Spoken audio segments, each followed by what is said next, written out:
Hey guys, MasaeAnela here, and welcome back to another episode of The Legend of Zelda Majora's Mask 3D.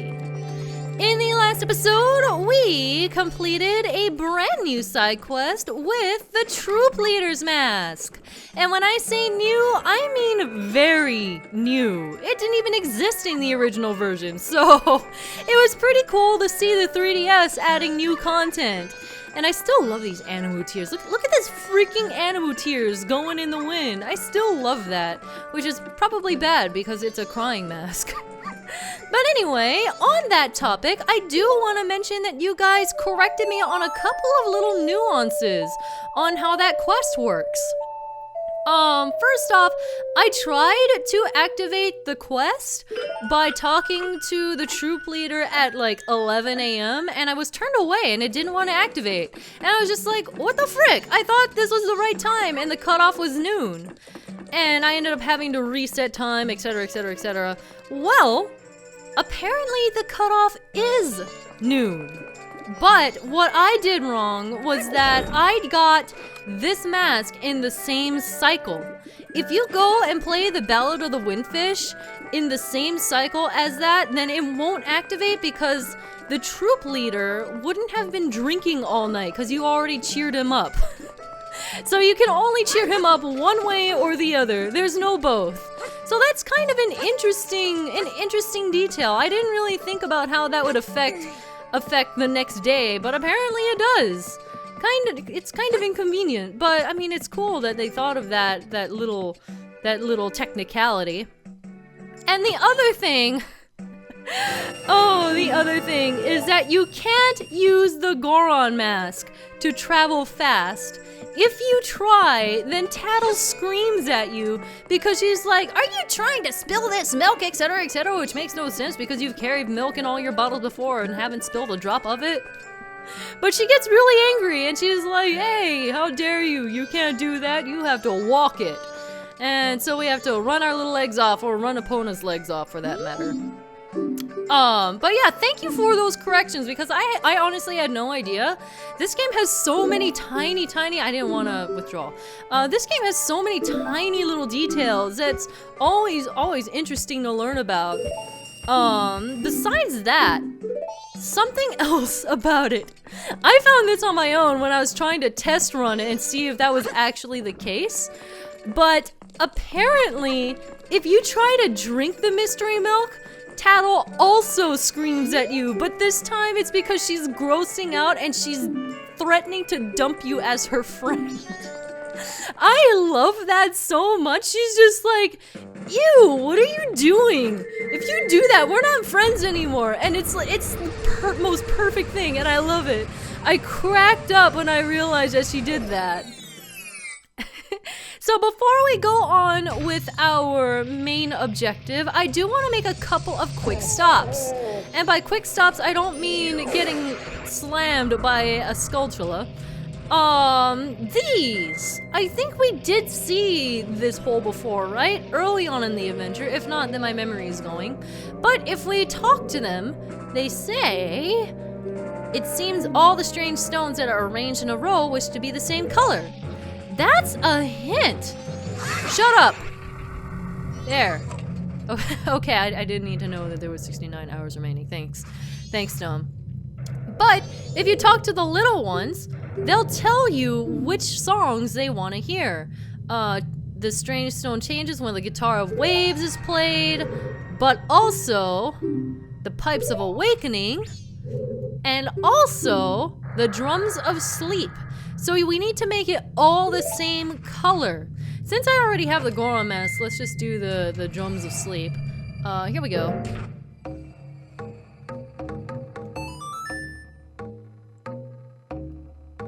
That's a nice close-up. That's a nice close-up of him playing those drums. And with that, it'll spin around and turn red. We could have done this a long time ago, technically. We could have actually done this right when we got the Sonata of Awakening, but it's just, I didn't really feel like going around Termina Field when we hadn't really explored all areas of it. So I kind of put it off for a little bit, and really we're only getting to it now. Wow! The great big hero is defeated by a choo-choo! Wait! I can't hurt it! I did not know that Goron punches can't kill choo-choos! Oh my god! My butt stomp is defeated! Wow! Okay, you have earned my respect. You can live. You may live. That's hilarious. So there's a few more areas where we can visit. The next one is right next to the Astral Observatory. And you'll notice that in this one, there is a red one right on the end. This red one signifies that we have converted one of the areas. What? Wait. I killed it! Oh, there it is. I thought I killed it. Okay, so... Oops.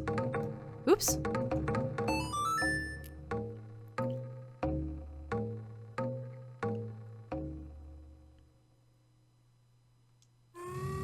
So, now 2 of them match. So, in all of the holes that we're going to be visiting, 2 of the gossip stones are going to be red. You see where this is going.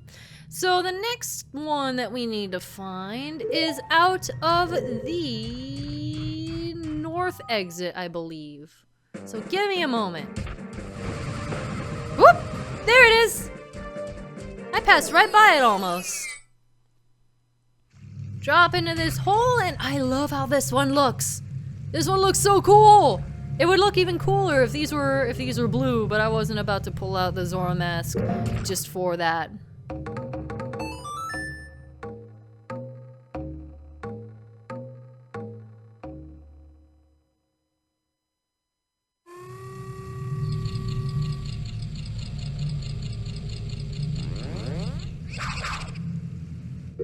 I like that sound effect. Just saying. That wah wah wah. It sounds funny to me. It's very pleasing on my ears. So that's 3 out of 4, and now we have to find the next one, which should be over in this general direction. I don't think it's far. In fact, there it is. You see this boulder? Punch it open, and we have the last one. Here we go. Here we go. We're gonna do it. Oh, I thought I was gonna play it really fast.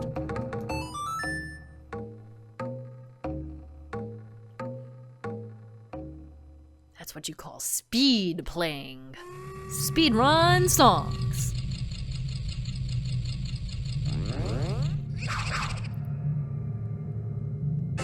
And for our troubles, we get a piece of a heart, and with that, we've assembled a new heart container. We are even more bulky. Bring on the world, man. You played a song for the large gossip stone you found in a hole in West Terminal Field. And we got a piece of heart for it. Yes, we did. Speaking about speed playing, something that I find really cool in kind of a weird way is that some people can play actual songs with the ocarina. Because if you hold a direction while you're playing the instrument, let me take this off. If you hold a direction like up or down, then it adjusts the pitch. You can do that, and I've seen people really rock out on that and play some incredible, insane songs like the Super Mario Brothers theme and like the freaking 3D World theme. I'm like, how do you even learn how to do that or have the patience to play actual music on the Zelda Ocarina of all things? Well, one last thing that I want to do before we head out to the serious stuff is that I want to shoot down these beehives. And nothing's gonna come out of them because, you know, they're in water. Here we go. And we can replace that. Surprise! No one bites me and gets away with it.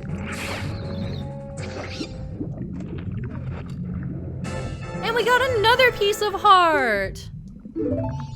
We could have gotten this one right when we got the Zora mask, but I didn't want to leave the Great Bay, to be honest. I forgot about it for a little bit and I was just like, meh, we can take care of that later. It's not pressing. We have enough hearts, right? Man, stop that!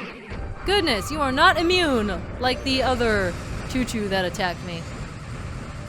Well, with that, we are just about done with all of the side things, and so we're heading to our next main destination, which is all the way around freaking Clocktown. Here we go.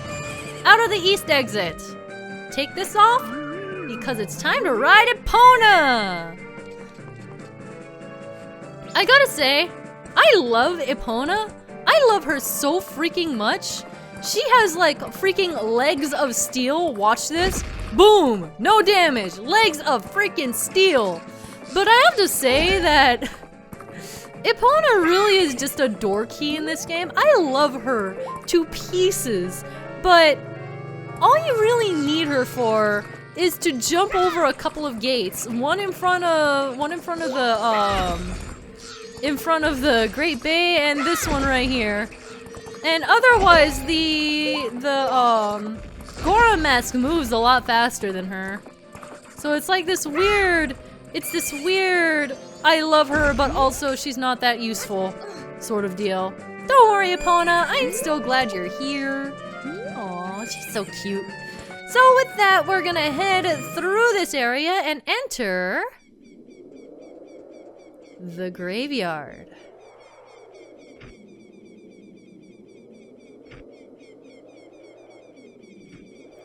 Spooky. Guys, it's spooky. There's graves everywhere. And there's keys too. Hate the keys. Keys can go die. Hello! Who are you? I am Dampe, the gravekeeper who watches over this graveyard. My face is frightening, but I am not a bad person. Aww. It reminds me of like the Hunchback of Notre Dame. All the graves here belong to the family members of the King of Ikana Castle. Ikana, not Ikana.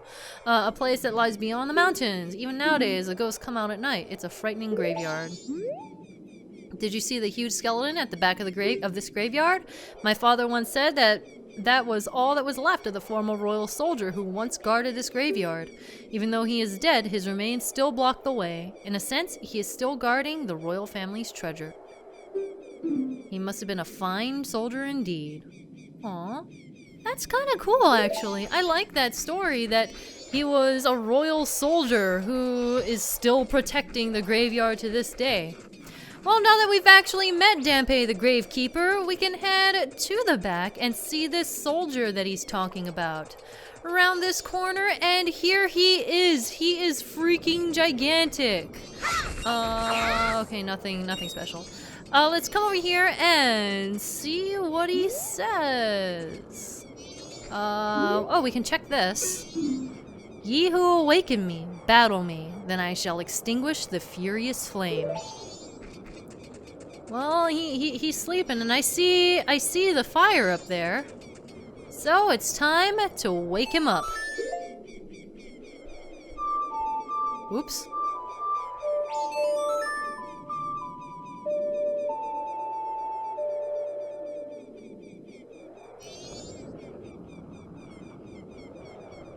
Young swordsman, you summoned me?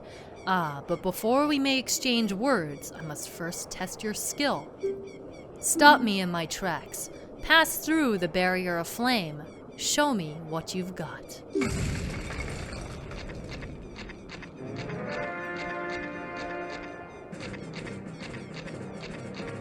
The best soldier was freaking huge!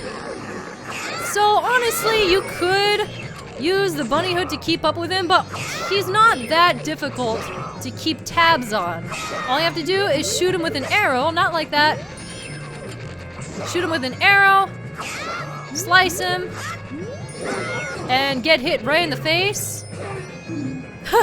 Oh, I'm about to get slapped upside the face. Hurry, chase him until you get your chance at him, but if you get too close, you might regret it. Yeah, you don't say. There we go. Whoop! Yeah, he'll try to sit on you too. Stop that!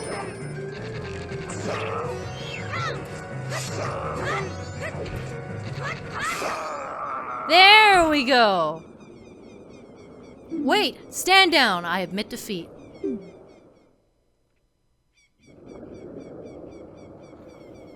I commanded the Ikana army atop the hill in the name of the Ikana kingdom. I am called Skull Keeta. Since being shamed by loss in a battle within my kingdom, I have waited here for one to come and awaken my soul. Young swordsman who has awakened and deftly defeated me, I shall rely on your power to fulfill my request. I ask you to take my soul, which rests in the fiercely burning flame, and convey my words to my men, who, even in death, remain loyal to me. Tell them the war has ended. Then I shall be able to drift quietly into sleep. Captain, sir. May I take leave, sir?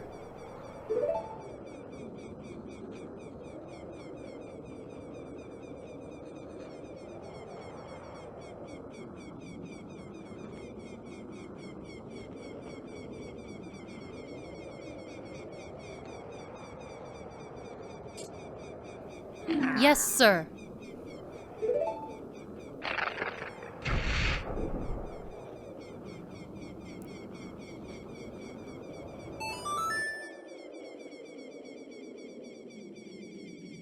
I love this so much.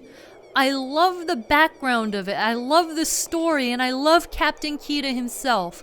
Just the atmosphere and that long silence between Link and Skull Keeta is just, for some reason, it really tugs at my heart. And I love the idea of him passing his soul along to you to let his soldiers know that the war has been done for so long.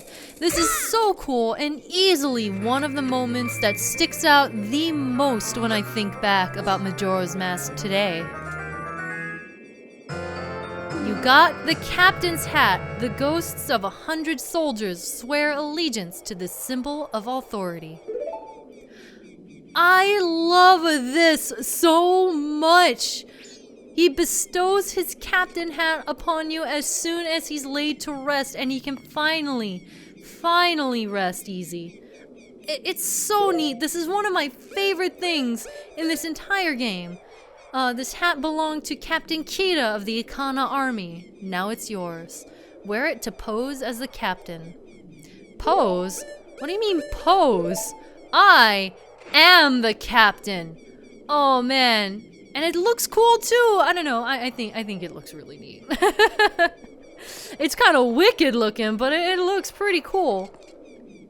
I do want to mention very briefly that if you fall from this point, then you have to run all the way around. You see on the minimap that it kind of loops back around on itself. You can't come up here from this point. So your safe bet is to just hook shot up, because you can't really see the chest from down here. So, now that we have the captain's hat, I promised you guys that I would go back to the Oceanside Sea House as soon as we got the ability to talk to the stall children. Well, this is that hat. So we're going to see what that's like. So give me just a moment to get over to the Oceanside Sea House again. Here we are at the Oceanside Spider House. We are obviously not going to be completing this whole thing. I'm just going to ignore all these spiders all over the place. All I want to do is show you guys what happens with the stall children here when you talk to them with the captain's hat.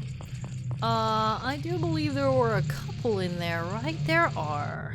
So I'm gonna grab this and go inside. Let's see what we got.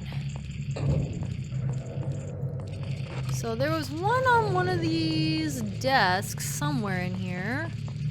Yep, here we go. Now we have the option to speak with him and not jump up on his lap, please. Huh? Ah, Captain, sir! It's been a long time since we've seen you!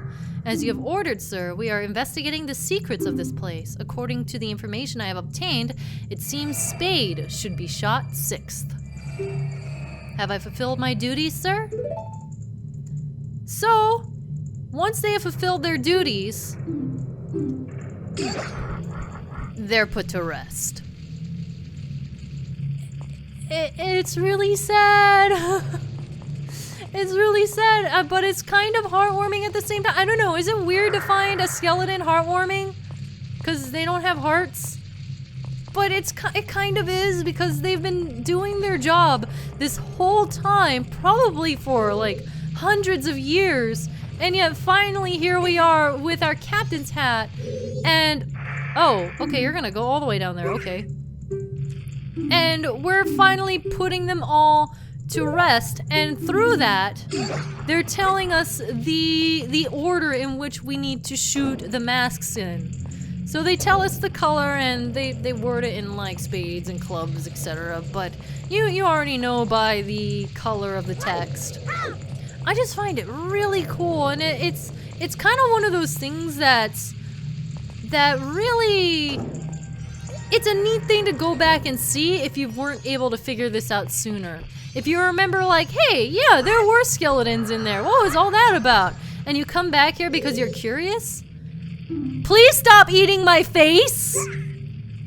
Thank you. I'm not interested in your ribcage, too. I actually don't know if they come back after you tell them that they've fulfilled their duties, too. It'd be kind of messed up if they don't. I'm gonna see, because they respawn if you go outside and then come back in. So let's go outside, come back in. Do they respawn? They do. Okay, so it's not that dramatic, but still, it is pretty sweet in a weird, messed up way. It's kind of odd. Well, with that, I think we're gonna go ahead and wrap things up here. I just wanted to briefly show this since we have the captain's hat now. And next time, we're going to be going a little bit deeper into the graveyard. And by deeper, I mean underground. I will see you guys then. MasaeAnela, out.